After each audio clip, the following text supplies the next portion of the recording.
Old man Jack, he lost his old project manager, was killed, right? It wasn't his project manager. Man, you just took me on like a good roll to like a very terrible story. It's just crazy stories going to properties. Man, There's there's shit that happens in real estate, and I'm sure I'm gonna get somebody to comment. yeah, and tell yeah, me the yeah. story about theirs, right? So what's up, Kevin? Yeah, we are gonna plan a trip to Florida. As long as it's not July, or August. Both months are terrible in Florida. So, all right. So Jack, he's an investor friend of mine. He used to do seller finance. Well, he still does, but he had this. He had a representative, if you will, like he wasn't an agent. He was just a guy that was bilingual and helped him sell houses. And so the gentleman would his plan of attack he would take his signs, he would put them out, he would field calls, he'd go show the houses, whatever. And then whenever he had somebody that agreed to Jack's terms, he would call Jack and say, "Hey, we're ready to go. Let's meet." Well, the guy just went missing, and Jack wasn't sure what was going on. So Jack's like, where did he go? Because in that world, I mean, you're getting a text or a phone call every day, every other day, something like that, right? Yeah. Like it's a very active campaign. So for him to go days, Completely or a week, MIA. just MIA, he's like, well, he didn't have any vacation plan. Like he's going through his head like all these things. He's like, something's not right.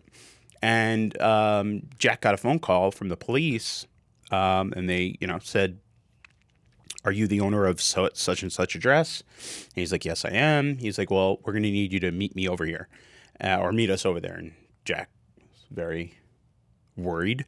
So he went out there, and it turns out that during his showing, his sales guy was shot in the backyard.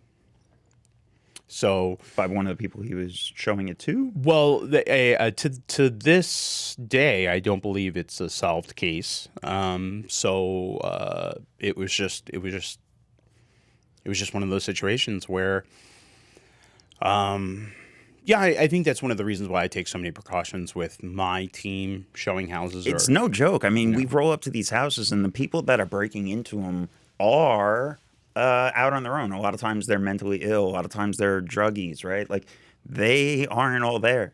They can be dangerous. It's everybody wants to be all glam and bam about real estate investing, but it is nitty and gritty. It's grimy, and I think when you do it at our level, or you're actually out there looking at houses, because so many people, the internet's allowed people to go virtual with this business, and I think that is slightly dangerous, just because, I mean, There's I a don't disconnect. ever want to send a buyer to a house and then find out that they got murdered, or even attacked or assaulted or anything, right? Like everything I'm trying to do is on a positive note, right? Like I'm not necessarily trying to.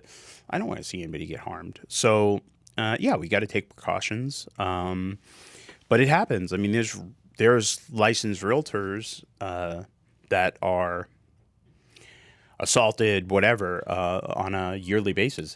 It's pretty brutal. So showing houses is not it's not always the safest. So, wow,